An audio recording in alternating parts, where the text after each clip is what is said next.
when there is no spoon. You know what I'm saying? Okay, let's continue. Stay cool. This is a Thor News presentation. Thor News presents Ceres is one of the most fascinating mysteries and unknowns in our solar system.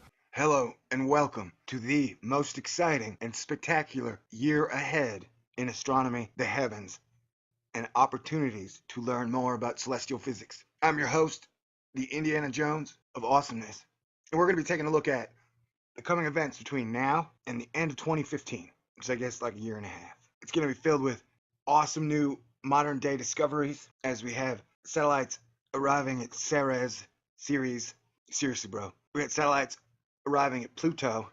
We got comet sighting spring, shaving Mars's face. We got more blood moons, beaver moons, strawberry moons, lunar eclipses, solar eclipses, and who knows?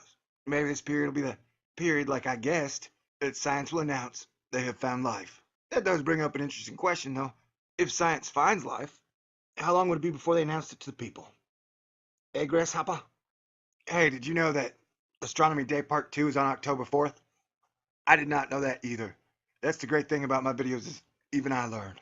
Astronomy Day is an annual event intended to provide a means of interaction between the general public and various astronomy enthusiasts, groups, and professionals. The theme of Astronomy Day is bringing astronomy to the people. You can find out about special local events by contacting your local astronomy club or planetarium. You can also find more at Astronomy Day by checking the website for the Astronomical League. Ooh, they sound adventurous, kind of like a fight club. Like the Justice League of Astronomy? Sounds good. Okay, so you got that? Start planning your party for October 4th. 10-4, good buddy. That's a good joke, because, you know, October is the 10th month. All right, then we have Uranus at opposition. And yes, that is as exciting as it sounds. Though, the blue-green planet will be at its closest approach to Earth, and its face will be fully illuminated by the sun. This is the best time to view Uranus. Due to its distance, it will only appear as a tiny blue-green dot in all but the most powerful telescopes. Well, why do you guys have a picture of Jupiter representing Uranus? You know, Jupiter's brown, not green and blue. Try and tell us something? Now, check it out. On October 8th, we will be having a full moon, another blood moon, a hunter blood travel moon, along with a total lunar eclipse. And a total lunar eclipse occurs when the moon passes completely through the Earth's dark shadow, or umbra. During this time of eclipse, the moon will gradually get darker and then take on a rusty or blood red color. Iron oxide, red dust. The eclipse will be visible throughout most of North America. Woohoo! South America, hey ladies, que pasa? Eastern Asia, and Australia. You can click that link on their site, and it'll take you to the NASA map and eclipse information. Well, I guess I should start gathering data on my fear-mongering, sensationalist, superstitious video for the October 8th blood moon. Because everybody knows there's an evil month. It's March, and then October. So October's kind of like the silver medalist of evil months. And to sweet peak top this thing off, you're also going to be getting a Draconids meteor shower, so you'll get extra lucky wishes if during the full moon total lunar eclipse you see a shooting star. It's like 10 times the wish power. And Draconids come from the constellation Draco, and it's sad what Draco turned into. Harry Potter gave you a second chance, and you turned into Miley Cyrus?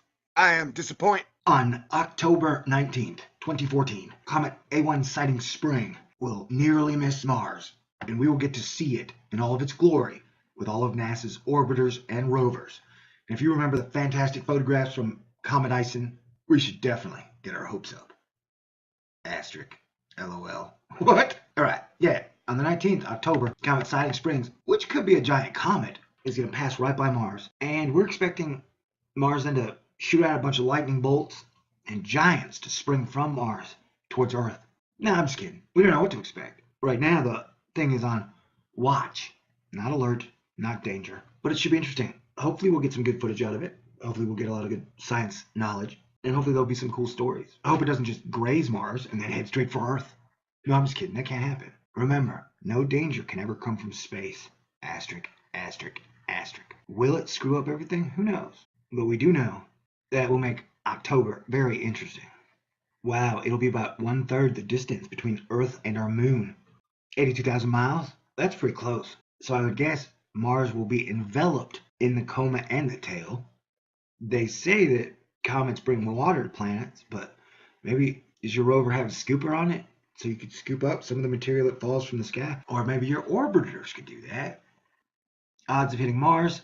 Don't ever tell me the odds. The Great Galactic Ghoul? Is it a sun grazer? So many questions. And then on October 23rd, we shall have a partial solar eclipse. You see, a partial solar eclipse occurs when the moon covers only part of the sun, sometimes resembling a bite taken out of a cookie. What are you saying, man? The sun is a cookie? And the moon is a cookie monster?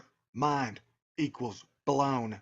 A partial solar eclipse can only be safely observed with a special solar filter or by looking at the sun's reflection. The partial eclipse will be visible throughout most of North and Central America. Woohoo! And then some unannounced time in November, we will get the Rosetta Comet landing. The European Space Agency's Rosetta spacecraft is scheduled to release its Philae lander sometime in November. Philae will attempt to land on the surface of a comet known as 67P Chirwai U-Move Gerasimenko Gerasimenko. The lander is named after Philae Island in the Nile River, where an obelisk was found that was used to decipher Egyptian hieroglyphics along with the famous Rosetta Stone. The Philae lander will spend about a week studying the comet. It will send back images from the surface and try to determine what the comet is made of. I bet it's made of puppy dog wings. Write that down in ink is my official bet. I could be wrong. Taurus meteor shower. So we got a dragon meteor shower, then a bull meteor shower. Then we got a November 6th full moon. This phase occurs at 22:23 UTC. And why is this moon special? Because it is the full beaver moon. Man, that sounds like a good full moon. I'll be definitely ready to dive headfirst into the full beaver moon. It's also been known as the frosty moon and the hunter's moon. So dress up to dress down for that frosty beaver full moon. Then we got the lion's meteor shower. And this shower is unique in that it has a cyclonic peak about every 33 years where hundreds of meteors per hour can be seen.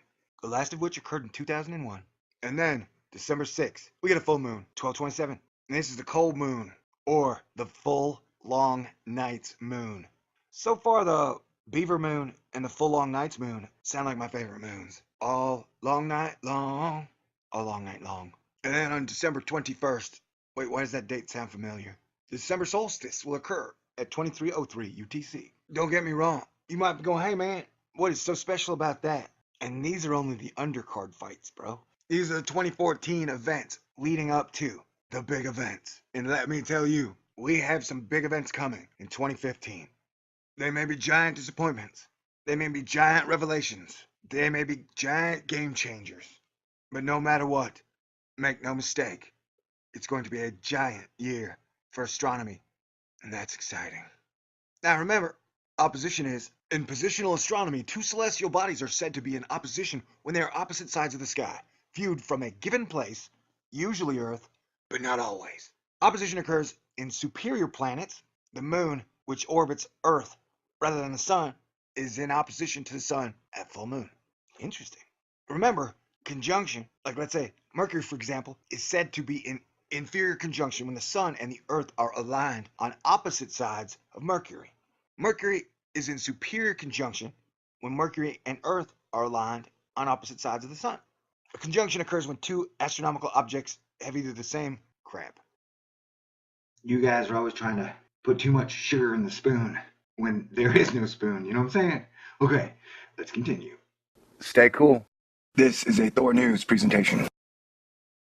Thor News presents Ceres is one of the most fascinating mysteries and unknowns in our solar system. Hello and welcome to the most exciting and spectacular year ahead in astronomy, the heavens, and opportunities to learn more about celestial physics. I'm your host, the Indiana Jones of awesomeness, and we're going to be taking a look at the coming events between now and the end of 2015, which I guess is like a year and a half. It's going to be filled with awesome new modern day discoveries as we have satellites arriving at Ceres, seriously bro. We got satellites arriving at Pluto. We got comet sighting spring shaving Mars's face. We got more blood moons, beaver moons, strawberry moons, lunar eclipses, solar eclipses, and who knows? Maybe this period will be the period, like I guessed, that science will announce they have found life That does bring up an interesting question, though. If science finds life, how long would it be before they announced it to the people? Eh, Grasshopper? Hey, did you know that Astronomy Day Part